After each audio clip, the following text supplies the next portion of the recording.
Are you fed up of the constant rejection when you attempt to close a sale? Well, look no further. This video will provide you with strategies, examples, and role plays that can help you break through the 5 most common sales objections that you will get out there as a sales professional.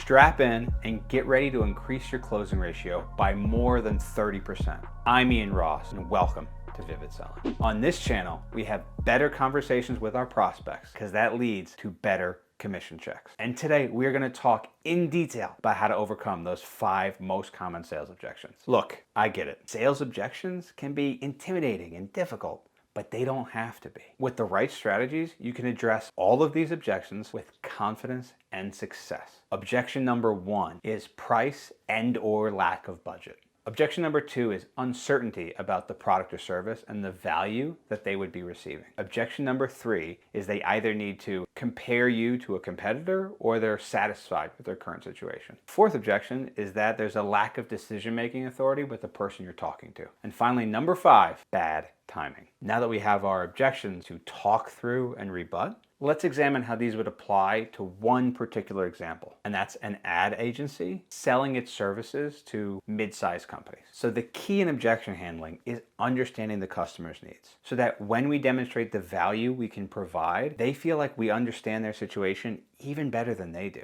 Also, if you feel like covering these objections will be helpful for you and you would like to see more in the future, be sure to click on that like button down below. So let's talk about the I don't like the price of the product or it's not in our budget objection. The first thing we need to do is understand their underlying concern. And you really need to grasp the essence of the customer's objection to truly understand their concern. Tailor your response effectively. This is a crucial step in overcoming objections and can make or break any individual sale. We want to emphasize value over price. Highlight the unique benefits and solutions your product or service provides. And you do this through demonstrating concretely how your offering meets the customer's needs exactly and can help drive up future revenue. Offer flexible payment options or discounts if applicable as a way to overcome those objections. People tend to do this too quickly, so hold off on having your first response be to offer a discount or to slash a price or to give terms. That should never really be your first response, but it is a technique that sometimes is all you need to do to overcome that little bit of hesitation around the idea of spending too much on your product or service. So you can address those budgeting concerns by presenting flexible options or discounts if possible, and find a way to make your offer as easy to go forward with as possible for hesitant customers. This approach demonstrates empathy and adaptability. Another way is to explore cost-saving opportunities in other areas of their business. Help your customers discover cost-saving opportunities that might not be immediately obvious. Then you can help showcase the long-term financial advantages of going forward with your product or service. If you guide your prospect towards potential savings in other aspects of their business that maybe they weren't aware they were overspending, it will help free up some capital and demonstrate your authority as someone who knows what the heck they're talking about, can help provide their solution to the additional problems that they're encountering as a business. You want to find a way that when you discuss the potential ROI of your product, that the company you're pitching to views your product or service as an investment, not a purchase. This will help solidify the customer's confidence that they will get out of this investment more than they're putting in. So let me talk you through a role play example. Let's say I'm a salesperson working for a company that sells online ad campaigns with flexible pricing options, and I'm speaking with a budget-conscious client or potential client. It would go something like this. So I understand you're looking for ways to promote your business more effectively. What challenges are you currently facing with your advertising efforts? Well, since you asked, I've been struggling to find an advertising solution that fits my limited budget. I'm worried about spending too much without seeing any returns. That's a valid concern. Many of our clients have experienced similar challenges in the past. Could you tell me a bit more about your target audience and what you hope to actually achieve when you launch your targeted ad campaign? We primarily target young professionals, and our goal is to increase brand awareness and drive traffic to our website. Thank you for sharing that with me. It sounds like reaching the right audience is critical for your success. I'd be happy to talk you through our flexible pricing model, which is designed entirely around accommodating businesses with various budget constraints, while still providing maximum exposure at each price point. That sounds interesting, but I'm still worried about the cost. How can I be sure that it's worth the investment? I completely understand your concerns. What if I told you that we tailor the pricing specifically based on your needs and objectives? So that way you won't pay a penny for something that you don't use. We also provide detailed analytics to track the performance of your ads so you can clearly see your return on investment. No more guesswork if it was worth it or not. That does sound promising. Can you give me an example of how this flexible pricing model you keep bringing up has worked for others in my same situation? Sure. One of our clients with a similar target audience and budget constraints as yourself decided to try our flexible pricing model. They were hesitant because they'd had their money and time wasted before, but we helped them choose an ad package tailored specifically to their needs. Within 3 months, they experienced an over 30% increase in sales. And since they were able to see a clear ROI with the tracking tools that we provide, they had definitive proof that their investment was worth it in a very short period of time. That's impressive. I'd like to learn a little bit more about your flexible pricing model and how it can work for my business. Hopefully that gives you a glimpse into how that conversation will go. Now, let's say your prospect's objection is around a need to compare what you offer with a competitor, or they're just satisfied with their current situation. What we want to do is actually support the prospect's need to want to compare our service to a competitor. We do that to help emphasize that they're making an informed decision. This demonstrates confidence in your value and your company. Next up, you want to highlight the unique selling points that you have to offer. If you clearly emphasize your unique selling point to differentiate yourself from the competition. In that instance, showcase the benefits and features, if you have any, that actually set you apart from your competitors. That will help make your solution the better choice. You can offer resources for comparison, case studies, testimonials, that kind of thing, or comparison charts even, to help your prospect objectively evaluate your product or service against competitors. It'll make sure that they feel that they've been allowed to make an informed decision and help crush that objection. If they're satisfied with their current situation, we want to ask questions to uncover pain points or limitations in their current situation. So we engage them and we probe into their situation and ask deep questions around any pain points or limitations they might have right now that they would ultimately like to overcome and get through. What are they experiencing in their current situation that they would like to have fixed? And we ask questions in a way to help reveal areas where we can position ourselves as the perfect solution to that problem. That will give us a distinct advantage when you start looking at what we have to offer, comparing it to where they are right now. And then discuss how our product and service will genuinely improve their current situation. You do that through identifying and detailing tangible benefits that will come from using our product or service.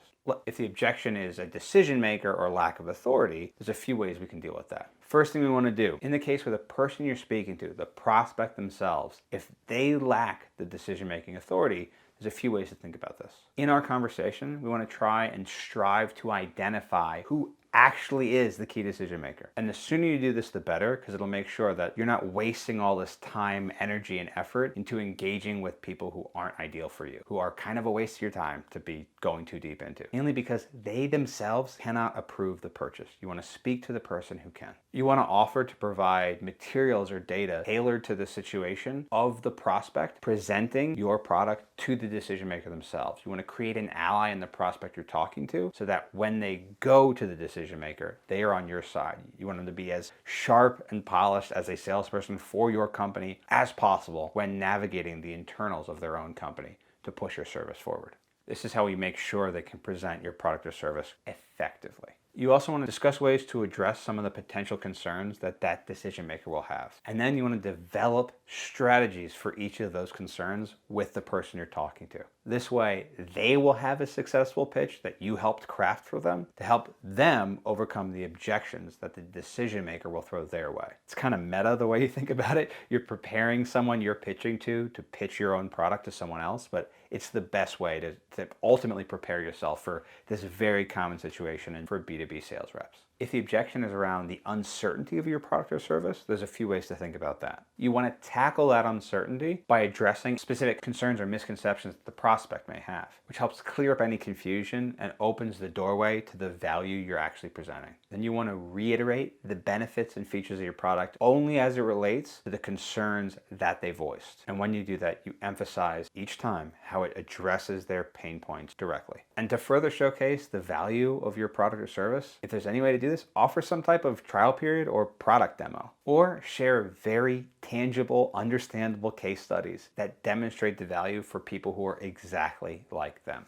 so they can see the real world impact of the product or service you're offering them. Now, let's talk about bad timing. The first thing you want to do is identify the specific timing concerns. Address the bad timing objection by pinpointing the prospect's specific concerns associated with the timing to make sure you fully understand their situation and tailor their response to their unique needs. This understanding is vital for overcoming timing-related objections. Highlight the potential costs of waiting or the opportunities that will be missed by not making a decision today. And then emphasize the advantages of taking action sooner rather than later. This will help the prospect reevaluate the importance of timing in their decision-making process. Demonstrate flexibility by working within your prospect's timeline, if at all possible, or suggest alternate solutions that can accommodate their concerns. This adaptable approach showcases your commitment to meeting their needs while still addressing their timing objections.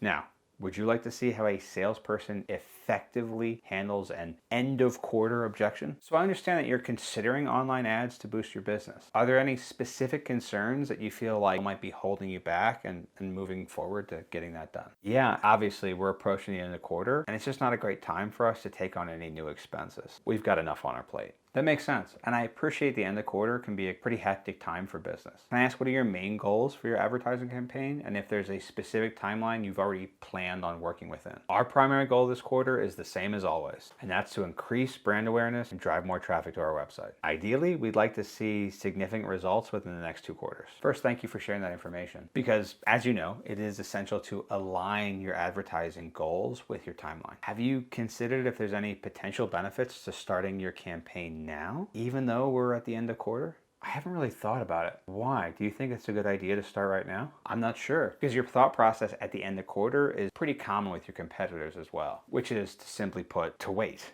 I don't know if you've seen that within your industry. No, I have definitely seen that. You have. What is it you think that holds them back? Well, usually they're only able to focus on one thing at a time. And so if they want to finish out a product on a certain planned timeline, they're not usually able to add on any additional items to their to-do list. Could that be hurting them in the long run though? I'm sure it's hurting them. If our company were to get a head start on our competitors without having to just wait till the end of the quarter, and your goals were to drive significantly more traffic to your website through brand recognition over the next 2 quarters. That's right. And in your mind, because you know your own company better than I ever could, what would you guys have to commit to be able to make sure you can get that head start?